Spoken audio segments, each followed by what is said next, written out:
தேவன் தம்முடைய ஊழியர்களை ஆசீர்வதிக்கப்பட்டவர்களாக இருக்க விரும்புகிறார். அவருடைய பிள்ளைகள் மகிமை பொருந்தியவர்களாக இருக்க வேண்டும் என்று விரும்புகிறார். ஆமென் சொல்லுங்க.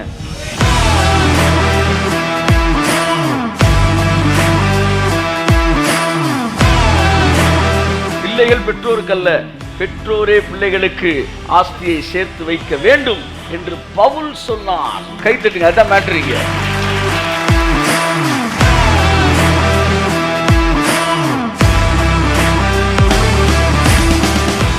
நீங்கள் ஐஸ்வர்யவான்களாய் இருக்க வேண்டும். இல்லை, என்னுடைய அழைப்பு இல்லை என்று சொன்னால் உங்கள் பிள்ளைகளுக்காக ஐஸ்வர்யவானாய் இருக்க வேண்டும். நீங்கள் இன்று அந்த முடிவை எடுத்தால் நாளைய நாள் உங்கள் குடும்பத்தின் செல்வ செழிப்பின் நாளாய் இருக்கும்.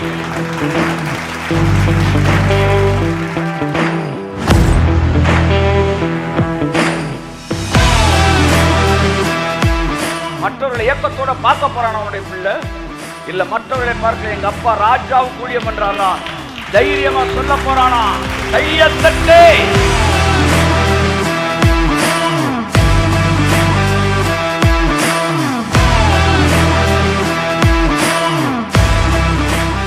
இங்க ஊழியக்காரன பிள்ளைகளுக்கு மேல இந்த காபாக் மகிமை விளங்குமா?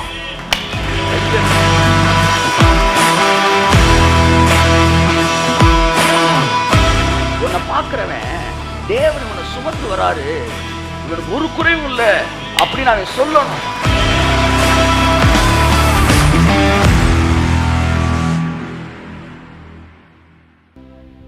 ஊழியக்காரன் வாழ்க்கையில கடனே இருக்க கூடாது. ஊழியக்காரன் வாழ்க்கையில தரித்திரம் இருக்க கூடாது. இதெல்லாம் பேசிக் கிரைட்டீரியா, பேசிக் வந்து qualification of a minister of God. எல்லாருமே வந்து கார்ல வராங்க, ஒருத்தர் வந்து BMW வராங்க. யாரையா? மினிஸ்டர் பையன். என்ன மினிஸ்டர்? Minister of God. அவங்க அப்பா ஊழியக்காரர். ஒரு 2-3 மேட்டர் நான் பேச விரும்புகிறேன். ஏன் ஊழியக்காரனுடைய வாழ்க்கையில் பொருளாதாரத்தில் வந்து ஒரு பெரிய சரிவுன்னே சொல்ல முடியாது, எந்திரிச்சான சரிவு. பொருளாதார வாழ்க்கையில் 0 லெவலில் நம்ம இருக்கிறோம். ஆனால் தேவனோ தம் பிள்ளைகளை ஆசீர்வதிக்க விரும்புகிறார். புதிய ஏற்பாட்டில், பழைய ஏற்பாட்டில் ஊழியக்காரன் சாபிக்கப்பட்டவன் தான். புதிய ஏற்பாட்டில் தேவன் சொல்கிறார், நீங்கள் எனக்கு சாட்சிகளாய் இருப்பீர்கள்.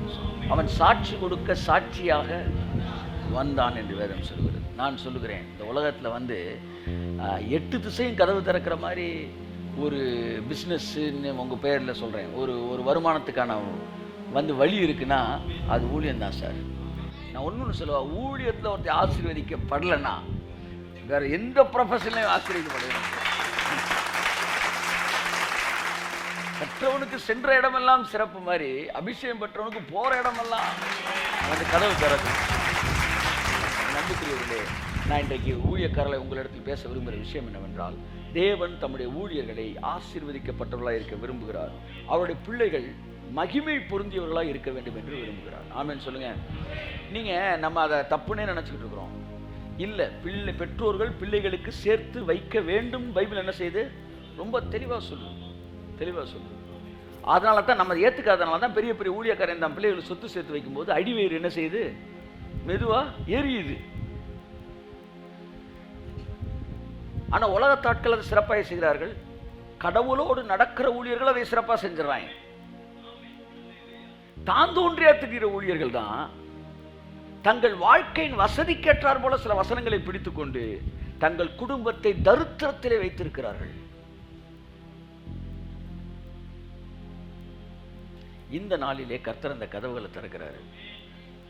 ஆமென். ஆவியானவர் சொன்னார்னா, அந்த ஒரு தடவை பாருங்க, நம்ம பேசிட்டு இருக்கும்போது டீ பிரேக்குள்ளே கர்த்தர் இங்கே அற்புதம் செய்கிறான்னு பார்த்தோம். டீ பிரேக்குள்ளே ஆமாம் கர்த்தர் வந்து ரிலீஸ் பண்ண அற்புதங்களை நம்ம பார்த்தோம். ஸோ இந்த நாளிலிருந்து கர்த்தர் வாழ்க்கையில் இந்த காரியங்களை செய்வார். அன்புக்குரியவர்களே, let our mind be renewed and transformed and be connected with the God of prosperity. ஆமென். ஐஸ்வர்யத்தின் தேவனோடு இணைக்கப்படுவோமாக. இங்கே இருக்கிற ஒவ்வொரு ஊழியக்காரனும் ஐஸ்வர்யத்தின் தேவனோடு இணைக்கப்பட்டவர்களாய் இங்கிருந்து கடந்து செல்லுவீர்களாக. வாழ்க்கையில் பணம் என்பதை குறித்த சிந்தனையே இல்லாத அளவு தேவன் பணத்தினால் உங்களை ஆசீர்வதிப்பாராக. என்றைக்கு மனிதனுடைய மனம் பணத்தை பற்றி யோசிக்கக்கூடிய இடத்துல இருக்குதோ, அன்னைக்கு தேவனுடைய ஊழியத்தை பற்றி, வேலையை பற்றி யோசிக்க முடியாது. இன்னைக்கு உங்களுடைய ஏகப்பட்ட அபிஷேகம் வீணாகிறதுக்கு காரணமே உங்கள் சிந்தனை ஃபுல்லாக பணத்தில் இருக்கிறது தான். ஒரு பிரசங்கத்துக்கு போகிறீங்க, போகிற வரல ஒரு பாட்டில் தண்ணி வாங்குறீங்க, உங்கள்கிட்ட ஒரு 12 ரூபா இருக்குது, அவன்கிட்ட ஒரு பாட்டில் தண்ணி எடுப்பான்னு 13 ரூபான்றான். உடனே நீங்கள் என்ன செய்றீங்க, அவன்கிட்ட ஒரு 10 நிமிஷம் பஞ்சாயத்தை கூட்டுறீங்க. 11 ரூபா தானப்பா. அங்கே ஒரு பெரிய வார்ஃபேரே நடக்குது. கடைசி என்ன நடக்குது, நீங்கள் 12 ரூபாய்க்கு பேசி வாங்கிட்டீங்க, எம்ஆர்பி இவ்வளோதான்பா அதுன்னு சொல்லி. ஆனால் எதை இழந்துட்டீங்க, உங்கள் அபிஷேகத்தை மிஸ் பண்ணிட்டீங்க. நீங்கள் போகிற இடத்துல இப்போ உங்களை இந்த இடத்துல இவ்வளோ யோசிக்க வச்சு பேச வச்சு உங்கள் அபிஷேகத்தை மிஸ் பண்ண வச்சது பணப்பற்றாக்குறை. ஆனால் பணம் எங்கே அதிகமாக இருக்கிறதோ அங்கே பணம் என்ன செய்யப்படுவதில்லை, மதிக்கப்படுவதில்லை. உங்கள் வாழ்க்கையில் ஃபினான்ஸ் ஏரியாவில் நீங்கள் ஆசீர்வதிக்கப்பட்டீங்கன்னா நிறைய ஏரியாவில் உங்களுடைய அபிஷேகத்தின் அளவு வளர ஆரம்பிக்கும் என்பதை மறந்து விடாதீர்கள். இனி நம்மளோட அபிஷேகம் நிறைய இடத்துல குறைஞ்சிக்கிட்டு இருக்க காரணமே இந்த பணத்தை எப்படியாச்சும் சேவ் பண்ணணுன்ற ஒரு ஐடியாலே நம்ம அதுக்கு போராடுறது தான். இந்த கார் எப்படி எவ்வளோ மைலேஜ் கொடுக்குது, ஒரு கார் வாங்குறதுக்குள்ளே ஒரு 1.5 மாதம் காரை விசாரிக்கிறதே செலவழிக்கிறான். ஏன்னா காரில் வாங்க போகிறோம், கார் தானே வாங்க போகிற, ஃப்ளைட்டை வாங்க போகிற, இந்த கார் சரியாக மைலேஜ் கொடுக்கலன்னா போயிட்டு போது அடுத்த கார் வாங்கிக்க என்கிற இடத்தில் நீங்கள் இருப்பீர்கள் என்றால் உங்கள் ஜெபத்தில் அது முதலிடமே பிடிக்காது. அதான் சார் நான் ஜோம் பண்ணிகிட்டே இருந்தேன், ஆண்டவர் இந்த காரம் அந்த காரம் இந்த காரம் அந்த காரன்னு டெய்லி காலையில் ஜோம் பண்ணுவேன். வாங்குறதுக்கு கர்த்தர் நான் சொன்னேன், என்ன பஞ்சாயத்து, வாட்ஸ் த ப்ராப்ளம்னாரு. இல்லை இந்த காரம் அந்த காரன்னு எதையாச்சும் ஒன்று வாங்கடா. இல்லை உங்கள் சித்தம் என்ன சித்தம், இல்லை மாற்றி ஈட்டி வாங்கி மைலேஜ் கொடுக்கலனா மாற்றி ஈட்டி வாங்கி சரியாக வேலை பார்க்கலாம், இல்லைன்னா அடுத்த காரம் வாங்கிக்க. இப்போ எதுக்கு இவ்வளோ நேரத்தை வெட்டி அதில் செலவழிச்சிக்கிட்டு இருக்கிறேன். 2 ஷர்ட் எடுத்து வச்சுட்டு இதுவான்னு பார்த்துக்கிட்டே இருந்தேன். என் கூட பாஸ்ட்டு பார்த்துட்டு நான் செலக்ட் பண்ணி போயிட்டு வந்தோடனே நான் திரும்ப கேட்குறேன் 15 நிமிஷம் கழிச்சு இது எது நல்லா இருக்கு பாஸ்டர். 15 நிமிஷமாக நீங்கள் இதை தான் பார்த்துக்கிட்டு இருந்தீங்களான்னாரு. ஆமாம். எது எடுக்க பாஸ்டர்னு, ரொம்ப குழப்பமாக இருக்கேன். ஆமாம், 2மே எடுத்துருங்கன்னாரு. அப்புறம் தான் நான் அப்படி யோசித்தேன், இப்போ ஏன் இவ்வளோ நேரம் நீங்கள் செலவழிச்சிட்டு இருக்கிறேன். என் ரூபாயை குறித்த என்ன ரூபா இருக்குது, ரூபாயை குறித்த தேவையில்லாத மதிப்பு. கர்த்தருடைய ஆவியானவர் சிந்தனையில் விடுதலை தருவாராக. நான் ஒன்றை சிந்திக்கிறதுக்கு தான் அழைக்கப்பட்டிருக்கிறேன், அது தேவனுடைய வார்த்தையை பற்றி. இது தவிர எதையும் சிந்திக்கக்கூடிய அளவிற்கு எதுவும் முக்கியமானதாக என்னுடைய வாழ்க்கையில் இருக்கக்கூடாது என்பதே தேவன் என் மீது வைத்திருக்கிற திட்டமாக இருக்கிறது. அதனால தான் லேண்ட் இதை வாங்கலாமா அதை வாங்கலாமா, இதையும் வாங்க அதையும் வாங்கு, இல்லாட்டி வித்துட்டு போயிரு. இந்த ஏத்தாப்புல ஒருத்தர் இந்த லேண்டுக்காரர் நம்மள்கிட்ட பேசிக்கிட்டு இருந்தார். ஏன் இவ்வளோ நேரம் யோசிச்சுட்டு இருக்கீங்க, புறஜாதி சொல்கிறார் சார். இல்லை நாங்கள் கொஞ்சம் காட்ஸ் கைடன்ஸ் வெயிட் பண்ணுறோம், கையில் காசு இல்லைன்னு சொல்லு, என் காட்ஸ் கைடன்ஸ் இல்லை அப்படி அவனுக்குள்ள ஒரு சத்தம் வந்திருக்கு. அவன் சொல்ல வாங்குங்க, நாங்கள் கூட வாங்கியிருக்கிறோம், நாளைக்கு எங்களுக்கு பிடித்தம் இல்லைன்னா வித்துட்டு கூட விலைக்கு வித்துட்டு வேற இடத்துக்கு போயிடுவோம். சித்தம்ன்றது என்ன தெரியுமா, எதுக்காக தெரியுமா, வேற வழியே இல்லை. சரி நான் கேட்குறேன், நீங்கள் சித்தம் கேட்குறீங்களே காருக்கு, அப்போ பேனா வாங்கும்போது சித்தம் கேளுங்க.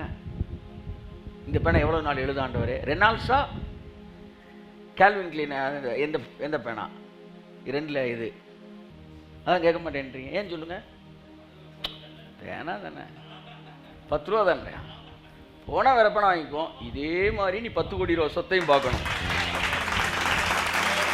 சரி நம்ம வேற ஏதாச்சும் பேசுவோம். ஆண்டவர் இல்லை திடீர்னு லேண்ட் ப்ரொமோட்டிங் எல்லாம் விழுந்து போச்சுன்னா, வேல்யூ எல்லாம் குறைஞ்சி போச்சுன்னா, அப்படி இப்படின்னா ஆகிட்டு போகுது, வேற வாங்கிக்குவோம். கோல்டு வாங்கும்போது கோல்டு இறங்குதா ஏறுதா, 20 ரூபா இறங்கும், இதுக்கே பார்த்துக்கிட்டு இருக்கிற. இந்த மைண்டில் தருத்திரம் உட்காந்துருச்சு. அது ஊழியக்காரன்ட்ட வலுவாக உட்காந்துருக்கு. அக்டோபர் 8, 9. என் அன்புக்குரியவர்களே, இயேசு நாமத்தினால ஆண்டவரே எனது தரித்திர சிந்தனையிலேருந்து விடுதலையாக்குங்கப்பா, விடுதலையாக்குங்க. பணமே வர்றதுக்கு முன்னாடி பணக்கார சிந்தனை நமக்குள் வருவதாக. கர்த்தரின் சிந்தனையை ரத்தத்தினாலே கழுவி என்னை பரிசுத்தப்படுத்தி, ஆண்டவரே பணத்தை குறித்த எண்ணம் தான் பணத்தாசையை கொடுக்குது. பணம் எல்லா தீமைக்கும் காரணம் அல்ல, பண ஆசையே எல்லா தீமைக்கும் வேறாயிருக்கிறது. பணம் பை நிறையா வச்சு கூட பண ஆசை இல்லாமல் இருக்கலாம். பணமே இல்லாமல் வெறும் 5 ரூபாய் வச்சுட்டு பண ஆசை உடையவனா இருக்கலாம். இந்த 5 ரூபா வச்சிருக்க நரகத்துக்கு போயிடுவான். பணம் நிறையா வச்சுட்டு பண ஆசை இல்லாமல் இருக்காம நரகத்துக்கு போக மாட்டான். என் அன்புக்குரியவர்களே, ஆகவே பணம் எல்லா தீமைக்கும் வேறல்ல, பணம் ஆசை எல்லா தீமைக்கும் வேறு. முதலாவது பணம் வச்சிருக்கிறது ஊழியக்காரனுக்கு தப்பு இல்லைன்னே ஒரு மணி நேரம் பிரசங்கம் பண்ண வேண்டியிருக்கு. அதுக்கப்புறம் தான் பணத்தை பற்றி பேச வேண்டியிருக்கு. பணம் வச்சிருக்கிறது தப்பு இல்லை. பக்கத்தை கையை பிடி சொல்லுங்க. ஓ, இவ்வளவு நாள் தப்புன்னு நினைச்சிட்டா வேணான்னு வாங்காம இருந்தீங்களா? நமக்குள்ள சப்கான்சியஸ்ல சூப்பர் கான்சியஸ்ல தப்புன்ற எண்ணம் இருந்துகிட்டே இருந்தனால தான் நம்மளால தைரியமா அவரை பார்த்து பணம் வேணும்னு கேட்கவே முடியல. ஒருவேளை நீங்கள் பண பிரச்சனையில் இருப்பீர்கள் என்றால் தவறல்ல, ஆனால் அது சரியல்ல. இந்த நாள் முதற்கொண்டு இன்றைக்கு கேட்கிற சத்தியம் உங்க பிள்ளைகளுடைய வாழ்க்கையில நான் சொல்லுகிறேன், மாபெரும் மாற்றத்தையும் ஆசீர்வாதத்தையும் அது கட்டவிழ்க்கக்கூடியதாக இருப்பதாக. கரங்களை தட்டி கர்த்தர் கண்டி சொல்லுவோம். 4000 ரூபாய் நான் வேக்சின் போடுறதுக்கு, என் பையனுக்கு தடுப்பூசி போடுறதுக்கு. டக்குன்னு ஒருத்தர் ஸ்டாக்கிஸ்ட் வந்தார். நான் ஸ்டாக்கிஸ்ட் ரெப்ரஸன்டேட்டிவ் சொன்னாப்புல, அண்ணே நான் பார்த்துக்கிறேன், நம்ம ஸ்டாக்கிஸ்ட் ரேட்டுக்கு 2000 ரூபா கொடுக்குறேன், எதுக்கு 4000 ரூபா நீ அங்கே கொடுக்குறீங்க? நான் சொன்னேன், தம்பி 2000 ரூபாய் கேட்டு என் பையனை வச்சு நான் என்ன செய்ய முடியாது, சோதிக்க முடியாது. அவன் பாட்டுக்கு ஏதாச்சும் எக்ஸ்பைரி டேட்டில் ஒன்று கொடுத்து 1000 ரூபா மிச்சம் பண்ணுறேன்னு என் பையனை காலி பண்ணி நினச்சிடாயிடா. 4000 ரூபானாலும் நான் ஒழுக்கம் எங்கே கொடுத்துட்றேன், டாக்டர்கிட்ட கொடுத்தே போட்டுக்கிறேன். ஏன்னா அதை விட இது விலையேறப்பட்டது. புரியுதா உங்களுக்கு? பணம் முக்கியம் நினைக்கும் போது இது செகண்டரி ஆயிடுது. ஆனால் பணம் முக்கியம் இல்லை, எனக்கு இதுதான் முக்கியம் நினைக்கும் போது பணம் செகண்டரி ஆயிடுது. அப்படி தான் எனக்கு ஊழியமும் ஜெபமும் மெடிடேஷன் தான் முக்கியம். அதுக்காண்டி நான் பணத்தை குறித்து யோசிச்சுக்கிட்டு இருக்க முடியாது என்கிற இடத்துக்கு நான் வரும்போது அது எவ்வளவு நஷ்டமானாலும் எவ்வளவு லாபமானாலும் அதை பார்த்துக் கொள்வதற்கு தேவன் நமக்கு இருக்கிறார். கரங்களை தட்டி கர்த்தர் நன்றி சொல்லுவோம். தேவனாய கர்த்தர் சொல்றாரு இஸ்ரவேல் ஜனங்களை பார்த்து, ஏசாவுடைய நிலத்தை நீ கிராஸ் பண்ணி போற இஸ்ரவேல் ஜனங்களை பார்த்து சொல்றாரு, அவன் நிலத்துக்குள்ள நீ போகும்போது அவன் தண்ணி தருவான், தண்ணி சாப்பாடெல்லாம் நீ பணம் கொடுத்து என்ன செய்யி. எல்லாம் சொல்லுங்க சத்தமா, பணம், இன்னும் சத்தமா சொல்லுங்க, பணத்தை கொடுத்து வாங்கு.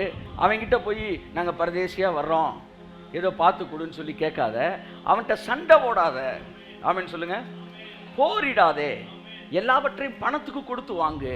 அவன் கேட்குற காசை கொடு. நல்ல கவனி, அவன் கேட்குற காசை கொடு. உன் தேவனாய கர்த்தர் இந்த வனாந்திரத்திலே ஒரு தகப்பன் தன் பிள்ளையை சுமந்து வருகிறது போல கர்த்தர் எங்களை இந்த 40 வருஷம் சுமந்து வந்தார், எங்களுக்கு ஒரு குறைவும் இல்லை என்று ஏசாவுக்கு சொல். கட்டுங்க கைய, கண்ணத்துல கைய வச்சு போய் ஏசாட்ட சொல்றா, எங்க அப்பா என்ன 40 வருஷம் சுமந்து வந்தாரா, ஒரு குறைவு இல்லை. எவ்வளோடா அவனுக்கு வேணும்? 100 ரூபா பாட்டில், இந்த 150 ரூபா வச்சிருக்க குடுறா பாட்டில், நாங்களாம் பணத்தாலே அடிப்போண்டா. சொல்லுங்க ஆமே. அவன் கூட சண்டை போடாத, கர்த்தர் சொல்றார் சண்டை போடாத. ஆனா ஊழியக்காரனை பார்த்தா தெருவில் மாம்பழம் விற்கிறவங்க சண்டை, அடுத்து வாழைப்பழம் விற்கிறவன்ட்ட சண்டை, ஒவ்வொருத்தண்டையும் சண்டை போடுறான். நான் ஒரு 4 லட்சம் ரூபாய்க்கு ஒரு பொருள் வாங்கும்போது, இந்த ஸ்பீக்கர் வாங்கும்போது, ஒரு சிபிஎம் பிலீவர் அவர் கடை வச்சிருக்கிறாரு, அவர்கிட்ட தான் வாங்க போனேன். அப்போ அவர் சொன்னார், ஒரு 4 லட்ச ரூபாய்க்கு வாங்குறோம் சார், ஒரு ஏதோ போடுங்க, பார்த்து ஒரு 5% குறைங்க அப்படின்னு. அவர் அப்படியே பார்த்துட்டு 1 ரூபா கூட குறைக்க முடியாதுன்ட்டார். 4 லட்ச ரூபாய்க்கிட்ட வாங்கணும், முடியாது சார். சரின்ட்டு வந்தேன். கிளம்புறப்ப திரும்ப கூப்பிட்டாங்க, வாங்க சார். கூப்பிட்டு எல்லா ஊழியக்காரங்களுக்கும் ஒரு 15% நான் குறைப்பேன், ஆனால் உங்களுக்கு அதையும் நான் குறைக்க மாட்டேன். போனவனை திரும்ப கூப்பிட்டு எல்லாருக்கும் 15% குறைப்பேன், உங்கள் கணக்கு பண்ணி 4 லட்சம்னா ஒரு 4-15 என்னாச்சு, 60,000 ரூபா ஆகிப்போச்சு. லட்சத்துக்கு 15,000 ரூபா சார், 60,000 ரூபா ஆச்சு, ஆனால் உங்களுக்கு அதை குறைக்க மாட்டேன்னாரு. எப்படி? நான் சொன்னேன், அப்படியே கொஞ்சம் ஸ்டென் ஆகிட்டேன், என்னடா இருந்தாலும் இப்படி பேசுகிறான். நான் வீட்டுக்கு வரேன், பைபிளை திறக்கிறேன், கர்த்தர்கிட்ட பேசுகிறாரு, அவனோடு நீ யுத்தம் பண்ணாத, அவனோடு போர் செய்யாத, அவன் கேட்குற காசை கொடுத்து. ஏசா லேண்டுக்கு போகிறப்ப பேசுகிறாரு, அவன் பணத்துக்கு தண்ணி இன்னைக்கு தானே நம்ம காசு கொடுத்து வாங்கி குடிக்கிறோம், அவன் 3000 வருஷத்துக்கு முன்னாடியே காசு கொடுத்து தண்ணி வாங்கி குடிச்சிருக்கிறான். கொடுத்து செய், அதை பார்க்குறப்ப அவன்கிட்ட சொல்லு, எங்கள் அப்பா என்ன 40 வருஷம் தோல்ல சுமந்து வந்தாரா, எங்களுக்கு ஒரு குறைவும் இல்லை. ஏசாவினிடத்தில் சொல். என்கிட்ட வாழைப்பழம் விற்க வரவன், மாம்பழம் விற்க வரவன், அவனுக்கெல்லாம் தெரியணும் ஊழியக்காரையான். அவன்கிட்ட சண்டை போட்டு கடைசியில் அவனே ஒரு அழுகின பழத்தை இருந்தா எக்ஸ்ட்ரா வச்சுக்க, பார்க்க ரொம்ப பரிதாபமா இருக்க, போய் தொலை, என்ன பண்ற, ஊழியம் பண்றியா, போ. நீ ஊழியம் பண்ணி கிழிச்ச மாதிரி தான். உன் வாழ்க்கையில ஒன்னையும் காணோம் அப்படின்னு அவன் மனசுக்குள்ள திட்டான். ஆனா உங்களுக்கு அது கேட்கல. கேக்குதா? கேட்டுட்டே கேட்காம வந்துடுறீங்களா? என்னன்னா போர், எங்க பார்த்தாலும் போர், வாழ்க்கை ஃபுல்லா. அதுல ஒரு ஒரு சந்தோஷம். 5 ரூபா குறைச்சு வாங்கிட்டோம்ல, 5 ரூபாய்ங்க குறைச்சு வாங்கி இன்னொரு பக்கம் 50 ரூபாய் என்ன செஞ்சிருவ? விட்டுருவ. ஆனா பைபிள் சொல்லுது, நீ இந்த பூமியில பணத்துக்காக யுத்தம் பண்ணாதடா. உன்னை பார்க்கிறவன் தேவன் இவனை சுமந்து வராரு, இவனுக்கு ஒரு குறைவும் இல்லை அப்படின்னு அவன் சொல்லணும் என்கிற இடத்தில் தான் என்னுடைய பண நிலைமை இருக்க. கையை தட்டுங்க அவருக்கு. எல்லாம் உன்னுடைய தேவன் தேவைக்கும் அதிகமாக கொடுக்குற ஐஸ்வர்யம் என்கிற எபிரேய பதத்திற்கு அர்த்தம் என்னவென்றால், உங்கள் கடன்கள் எல்லாம் அடைக்கப்பட்டு, நீங்கள் செலுத்த வேண்டிய வாழ்க்கையின் தேவைகள் எல்லாம் செலுத்தப்பட்டு, உங்கள் குடும்பத்திற்கு தேவையான அத்தனை ஆசீர்வாதமான ஜாமான்கள் எல்லாம் வாங்கப்பட்டு, வீடு நிறையப்பட்டு, மளிகை ஜாமான் வாங்கி, பர்னிச்சர் வாங்கி, வீடு வாங்கி, சொத்து வாங்கி, நிலம் வாங்கி, பிள்ளைகளுக்கு சேர்த்து வைத்து, தான தர்மம் பண்ணி, இல்லாதவர்களுக்கு கொடுத்து, மற்றவர்களுக்கு கொடுத்து, எல்லாம் முடித்து திரும்ப வீட்டில் வந்து திறந்து பார்த்தா வீடு நிறைய பணம் இருந்தா அதற்கு பெயர் தான் ஐஸ்வர்யமா? ஐஸ்வர்யம் என்கிற எபிரேய வார்த்தைக்கு இவ்வளவு ஆழமான ஒரு அர்த்தம் இருக்கிறது. நான் பாட்டுக்கு ஒரு 10,000 ரூபாய் கையில வச்சுட்டு நான் ஐஸ்வர்யவன் ஆயிட்டேன், 10,000 ரூபாய் கையில வச்சுட்டு நான் பணக்காரன் ஆயிட்டேன்னு பேசிட்டு கூடாது. 10 லட்ச ரூபா வந்தோம் நான் பணக்காரன் ஆயிட்டேன்னா நீங்க இருந்துட்டு போகலாம். உங்களுக்காண்டி இந்த பிரசங்கம் பண்ணணும்னு சொன்னா நான் சத்தியமா பண்ண மாட்டேன். எனக்கு தெரியும். ஏன்னா நான் 15 வருஷத்துக்கு முன்னாடி ஊழியர்களுக்கு பிரசங்கம் பண்ணியிருக்கிறேன். போராடி அவங்க மனசுல இருக்க தரித்திர சிந்தையோட போராடி இருக்கிறேன். ஆனா இன்னைக்கு உங்களுக்கு பேசணும்னு சொல்லி இருந்தா நான் பேசியிருக்க மாட்டேன். ஆனா கர்த்தர் உங்களுக்கு எனக்கும் இன்னைக்கு பேச சொல்லல, நம்ம பிள்ளைகளுக்காக பேச சொன்னார். ஆமா, அதனால தன் முயற்சியில் சற்று மனம் தளராத விக்ரமாதித்தன் வேதாளத்தை தோல்வி சுமந்து மறுபடியும் தன் பயணத்தை தொடர்ந்தான் மாதிரி மறுபடியும் பொருளாதார ஆசீர்வாதத்தை ஊழியர்கள் மத்தியிலே நான் பேசுகிறேன். கர்த்தர் நல்லவர். முதலாவது ஒன்றை புரிந்து கொள்ளுங்கள், உங்கள் தேவனாகிய கர்த்தர் உங்களை தோள்களில் சுமந்து வருகிறார். ஆகையால் உங்களுக்கு ஒரு குறைவில்லை என்பதை புறஜாதிகள் பார்க்கும்படிக்கு கர்த்தர் உங்களை ஆசீர்வதிப்பாரா? ஆமென், ஆமென், ஆமென், ஆமென். ஆகவே அன்புக்குரியவர்களே, தேவன் என்னை இந்த காரியத்துக்காக தான் அழைச்சிருக்கிறாரு. நான் தலைகுடியோடு இந்த உலகத்தில் வாழ்வதற்கல்ல, நான் தலை நிமிர்ந்து வாழும்படிக்கு. பொருளாதார ஆசீர்வாதம் என்கிற இந்த வார்த்தையை தேவன் ஆசீர்வதிப்பாராக. இந்த நாளில் பரிசுத்த ஆவியானவருடைய பலத்தினாலே இந்த வார்த்தை நமக்குள்ளே கடந்து செல்வதாக. அடுத்த மாதம் நீங்கள் திரும்பி வருவதற்கு முன்பாகவே உங்களில் அநேகருடைய வாழ்க்கையிலே பொருளாதாரத்திலே அந்த ஃபார்ச்சூன்ஸ் ஆஃப் காட், தேவனுடைய ஆசீர்வாதங்கள், வாக்கியங்கள் உங்கள் வாழ்க்கையிலே திறக்கப்பட்டிருப்பதாக. ஊழியக்காரனுடைய வாழ்க்கையிலே ஆசீர்வாதம் வருவதற்கு இருக்கிற தடைகள் இன்றைய செய்திகளிலே அது நீங்கி போவதாக. கர்த்தர் நம்மை ஆசீர்வதிப்பாராக. ஒரு வசனத்தை நாம் வாசித்து தேவனுடைய வார்த்தைக்கு நேரம். உபாகமம் 30ஆம் அதிகாரம் 19ஆம் வசனம். நான் ஜீவனையும் மரணத்தையும் ஆசீர்வாதத்தையும் சாபத்தையும், நான் ஜீவனையும் மரணத்தையும் ஆசீர்வாதத்தையும் சாபத்தையும் உன்மேல் வைத்தேன், உனக்கு முன் வைத்தேன் என்று, உனக்கு முன்பாக வைத்தேன் என்று, உங்கள் மேல் வானத்தையும் பூமியையும் இன்று சாட்சி வைக்கிறேன். உங்கள் மேல் வானத்தையும் பூமியையும் இன்று சாட்சி வைக்கிறேன். ஆகையால் நீயும் உன் சந்ததியும், எல்லாரும் சேர்ந்து சொல்லுவோம், பிழைக்கும்படிக்கு, நீயும் உன் சந்ததியும் பிழைக்கும்படிக்கு நீ ஜீவனை தெரிந்து கொண்டு கர்த்தர் உன் பிதாக்களாகிய ஆபிரகாமுக்கும் ஈசாக்குக்கும் யாக்கோபுக்கும் கொடுப்பேன் என்று, கர்த்தர் உன் பிதாக்களாகிய ஆபிரகாமுக்கும் ஈசாக்குக்கும் யாக்கோபிற்கும் கொடுப்பேன் என்று அவர்களுக்கு ஆணையிட்டு கொடுத்த தேசத்திலே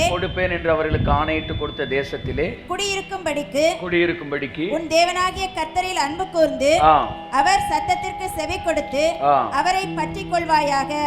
அவரே உனக்கு ஜீவனும் தீர்க்காயுசுமானவர் என்றான். ஆமென், ஆமென்.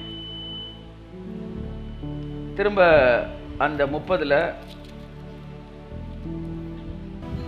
19 மட்டும் வாசிங்க. நான் ஜீவனையும் மரணத்தையும் ஆசீர்வாதத்தையும் சாபத்தையும் உனக்கு முன் வைத்தேன் என்று உங்கள் மேல் வானத்தையும் பூமியையும் இன்று சாட்சி வைக்கிறேன். ஆகையால் நீயும் உன் சந்ததியும் பிழைக்கும்படிக்கு. எல்லாரும் சொல்லுவோம், நானும் என் சந்ததியும் பிழைக்கும் படிக்கு நீ ஜீவனை தெரிந்து கொண்டு. கர்த்தருடைய நாமம் மகிமைப்படுவதாக. இந்த வசனத்தை கர்த்தர் சொல்லும்போது எப்படி சொல்றாரு?